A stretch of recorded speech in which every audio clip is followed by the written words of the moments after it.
I get inside the event. This is like an hour and a half later after standing in that line. I get inside the event. I wait in another line to get my badge for like over an hour. I then wait in another line to get inside the event after I get my badge. And then I made it in. I thought it was over. I thought I done made it in. I thought I was gonna play Dragon Ball Xenoverse 3 instantly, but oh brother, was I wrong. Brother, I then waited over 2 hours in the line to play Dragon Ball Xenoverse 3 just to not get Super Saiyan 3 by a second. We have a problem with transformations here, chat. We have a problem with transformation here, chat.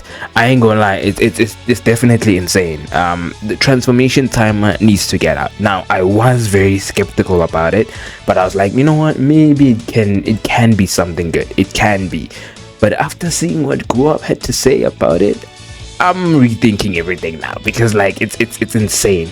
The fact that it's not a guaranteed that you're going to be able to transform to Super Saiyan 3 is just insane. The timer needs to get out. It's going too far. They took it to a level beyond far. Ladies and gentlemen, I am Alpha Dome. 500 subscribers before the end of the year. We are smashing it. Now the goal is 300 before Wednesday. If we can do this, ladies and gentlemen, wow, I'm gonna be so happy. But with that being said, let us go into the topic for today. Was that Super Saiyan 3 is like a reward instead of a comeback mechanic or something that you can just use just because you want to, which I personally do not agree with, as in the past games, if we wanted to get to a transformation, all you had to do was charge, get that amount of ki, and you're there. In this game, it's not like that. It is 100% possible to just not get Super Saiyan 3, as you can see here in my footage that I got from the DreamCon event. So I'm gonna go ahead and pull that up for y'all. So right here, you can see my meter is building, but I only have 5 seconds. I try to catch Broly, and I end up dropping out of Super Saiyan before I even got the chance to transform into Super Saiyan 3. I personally hate that. Some of y'all might agree, some of y'all might feel the same way I feel, some of y'all might say just completely take the timers out. To be honest, that's garbage. The fact that you are not guaranteed to get Super Saiyan 3 is absolutely insane. Imagine going to Super Saiyan 1, the timer goes down, you want to go to Super Saiyan 3, and you haven't done enough damage to your opponent, so it punishes you now and restricts you from getting Super Saiyan 3 when it should be the other way around. If my opponent is beating me in, then I should be able to get Super Saiyan 3 as a reward to say, okay, cool, you know what, the opponent is beating you, there's another level, another higher level that you can use and try to get the upper hand. So I think the way they did it here is kind of backwards. No, I don't know. And even the way it just works, so you go to Super Saiyan 1, you have a timer 60 seconds, go to Super Saiyan 3, you have another timer 30 seconds, and then you go back down to base form. And then once you go back down to base form, now you're gonna have to go to Super Saiyan 1 again. Now you're gonna have to go, after Super Saiyan 1, you have to go to Super Saiyan 3 again. Like, it's like, okay bro, why are we making this like a chore? It's like a chore to do this now. It's a big chore. Instead of doing it like this, you could have easily either made it when my health is reduced to down to 0, I go, you know, and de-transform back to base. If my key is broken, I de-transform back to base. And we've seen a lot of Xenoverse 3 gameplay at this point, and we can see that people get their keys broken pretty easily in this game. Like, their key gets depleted pretty easily, especially if they don't have energy charge. The key just gets broken pretty easily. So when that happens, that's when I de-transform. I don't know why they're not doing that. Now, there is another way that Go-Up is going to be talking about right now. We're going to react to that, and then I'm just going to leave you guys to watch the rest of the video. All they need to do is give you enough passive meter gain to get the transformation at least 30 seconds, at least halfway through, right? And that's compromising. Now, if you don't know what passive meter gain means, that means that, like, you have to do nothing, right? You're just standing there and your meter is going. You're not doing anything. You don't have to do anything to get it.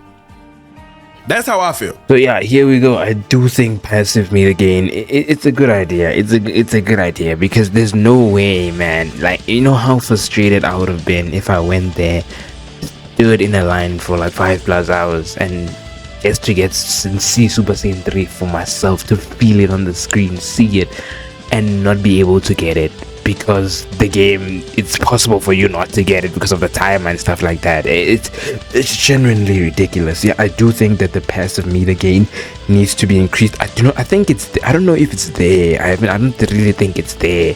I think it's you gain the orange bar by hitting your opponents and stuff like that. So, but which he was doing. So I don't even know how others got it in their previous gameplay, in the Bandai gameplay. I don't know if they did a clash or what. I need to go check out that footage again, but like I do think it's really ridiculous that there is a chance that you might not get it. I think that's insane to me. I should be able to transform when I want and stuff like that. It's ridiculous, you know. With Sparking Zero, you need 1 skill point to get into the next transformation. It's not like it's impossible for you to get it. In Xenoverse 2, you could do it anytime you want. Xenoverse 1, you could do it anytime you want. I think you needed a little key, I'm not sure, I forgot. But like it didn't limit you. You're limiting me from getting the next transformation because I didn't hit my opponent hard enough, because my opponent was better than me. I don't deserve Super Saiyan 3. That's basically how the system is working. If my opponent is better than me, if he's beating me and destroying me, I don't get Super Saiyan 3. And if he's beating me, he gets Super Saiyan 3 and gets another boost. It gets even stronger, and I'm still in the weak state because I'm not doing any damage. I think that's dumb. I think it's dumb. I genuinely do think it's dumb. The fact that it's even locked to the clash, because in President Rose clip, once you do the clash, the meter gains and really gains really fast, and that's kind of like the only way it can increase fast. I think that's dumb. I think, to be honest, truth, in my opinion, it should take just a little bit of seconds for it to get ready, and then you can just transform anytime you want. Then I'd also understand where the timer being put in. It's like you put a timer, and then once you put a timer, you make it where it's possible for you not to be able to get Super Saiyan 3 because you're not doing work and the timer will run out and you have to start all over. It's just stupid to me. I'm sorry, Bandai. It's just the way it is. It's nonsensical. I'm sorry, man. So I do think that this timer system needs to change. They're taking it too far, to be honest. They're taking it too far, man. They're taking it way too far. It's getting ridiculous. Like at first, like I said, I was open to it. I was like, okay, cool, let me see how it works. Maybe the transformations are strong, maybe the boosts that it gives you are strong, but even in practicality, it just looks off. Like going all over again, de-transforming to Super Saiyan 1, to base form, and then having to go Super Saiyan 1, then Super Saiyan 3, then back to base form because the timer runs out, then Super Saiyan 1, then Super Saiyan 3. Like, it just seems, it's like a chore, dude. It's like a chore now. It's like I'm doing a chore. I think maybe the benefits should be lowered down a little bit, and then take out the timer and stuff like that, because I am aware that the transformation gives you key, health, stuff like that. It can be strong, especially if we're talking about like a ranked scene or something. It can be strong, so I would understand, but at the same time, dude, the timer thing is ridiculous. It just looks silly to me. It looks silly. They need to do something, revamp that. I do not know, but yeah, ladies and gentlemen, what do you guys think of this timer cooldown nonsense that they have, and that it's not guaranteed that you're going to get your Super Saiyan 3 or your next form if you do not play well? So yeah, 500 subscribers before the end of the month and 300 subscribers before the end of Wednesday. Ladies and gentlemen, we all move with faith. Faith is believing in the substance that is unseen as though they are. So I do 100% believe that this is possible. Ladies and gentlemen, may God bless your soul. The job is done. Peace.